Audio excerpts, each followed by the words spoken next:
le savez, l'année 2021 s'achève et l'année 2022 commence. Et c'est tout à fait normal de faire le bilan de l'année écoulée 2021 et voir les perspectives d'avenir de l'année 2022. Notre organisation fait un suivi régulier des questions liées à la gouvernance et au développement économique. Et si je perds d'abord le rapport sur les défis qui restent pendant aujourd'hui en fin de 2021, qui doivent faire objet de traitement urgent en 2022, au niveau économique, c'est la persistance de la pénurie des devises. La persistance de la pénurie des devises reste un handicap majeur au décollage économique. Et cette pénurie va de pair avec le manque d'infrastructures de base, les routes, les barrages, l'aéroport, les quais, qui nécessitent une réflexion. Et il y a les équipements de base, vous voyez, l'équipement dans les écoles primaires où les enfants s'assoient par terre. C'est quand même inquiétant. Il y a la faible capacité de certaines industries locales maintenant à satisfaire la demande locale. Et cela nourrit une spéculation, fait le lit de la spéculation. Et faire le lit de la spéculation. Et donc, il y a les produits Braroudi, il y a les produits de Brassosumo, le ciment. On se demande la capacité aujourd'hui. Mais il y a encore une fois une prolifération de certaines usines qui fabriquent des produits alimentaires, mais dont la qualité n'est pas vraie et c'est problématique. Il faudra faire attention. Comment est-ce qu'on pallie à cette pénurie des produits de première nécessité? Et la BBN doit jouer son rôle pour avoir des produits de qualité qui peuvent être même exportés, pour pallier même justement ce problème des devises. Il y a l'inflation surtout des produits alimentaires. L'inflation des produits alimentaires, les produits, le riz, le haricot, et c'est même l'inflation, c'est le rapport de Listebourg, c'est l'inflation et des produits alimentaires qui alimentent globalement l'inflation et au niveau général, au niveau global.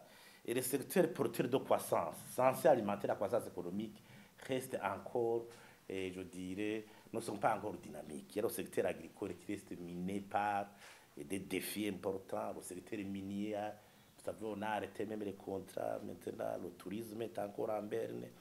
Et la position géostratégique du Burundi n'est pas encore exploitée pour en tirer profit. Et le secteur privé reste avec des problèmes liés et à un manque des infrastructures et à la gouvernance comme la concurrence déloyale et les monopoles. Au niveau de la gouvernance, on table encore une fois sur la cohésion nationale. La cohésion nationale est un pilier fondamental pour le décollage de notre pays. On a suivi avec attention l'action de la CVE.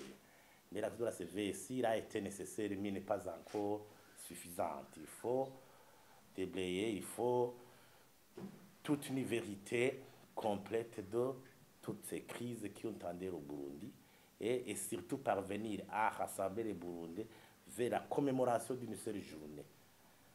D'une seule journée pour se souvenir des nôtres qui ont été victimes de ces crises antérieures. Mais tant que chaque groupe politico-ethnique aura tendance à célébrer les siens, ça veut dire qu'au niveau de la cohésion nationale, on est encore derrière. Il suffit que le gouvernement prenne des éléments fondamentaux qui doivent alimenter cette cohésion nationale. Et la gouvernance démocratique, on voit une faible action des partis politiques au niveau du débat contradictoire, contribution. Un parti politique, c'est une institution qui doit avoir des positions sur les faits, sur les événements qui se passent dans un pays, à partir de son projet de société. Et si quelque chose ne va pas, il faut un débat contradictoire. On voit qu'il y a un faible débat au niveau des partis politiques d'opposition. Et c'est ça, c'est un handicap au niveau du fonctionnement démocratique. Et on constate encore une fois les séquelles de l'intolérance politique, surtout à la base. Et la confusion des partis, des organes des partis politiques et de l'administration. Chef de colline, chef de zone, des fois, il est difficile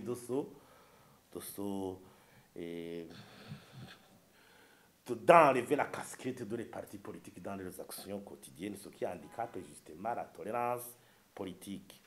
Et au niveau des médias, il y a une avancée des médias, repris le travail, mais au niveau du débat, on constate un déficit au niveau du journalisme et d'investigation pour informer régulièrement les citoyens sur certains faits liés à la corruption, surtout aux droits de l'homme.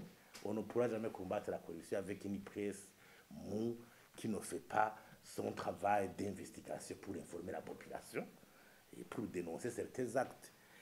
Et au niveau de la gouvernance institutionnelle et sécuritaire, et nous rappelons qu'au Burundi, nous voyons à partir de cette année la perte chez les Burundais, la perte de la valeur humaine, la vie. Parce qu'on voit une violence singulière, même intercitoyenne. Une famille est décimée, suite peut-être au conflit. Donc à chaque conflit, c'est l'élimination physique de son adversaire. Même il y a certains administratifs qui s'adonnent à d'autres abus. Et heureusement, on a relevé l'avancée, surtout l'arrestation de l'administrateur de Nyamurenza qui avait connu un abus au niveau de maltraitance dans certains citoyens dans sa commune qui avaient même perdu la vie après. Et ces tendances de torture, donc il y a des réflexes chez certains administratifs. Il faut décourager avec énergie à partir de la sensibilisation, un programme vraiment gouvernemental de lutte contre ces situations. Il ne faut pas qu'on attende seulement une déclaration du président de la République dans une interview dire non, nous ne soutenons pas cela, mais il faut un programme gouvernemental d'éradication de tels comportements, d'arrestation arbitraire ou de maintien des gens dans les prisons suite aux spéculations et à la corruption.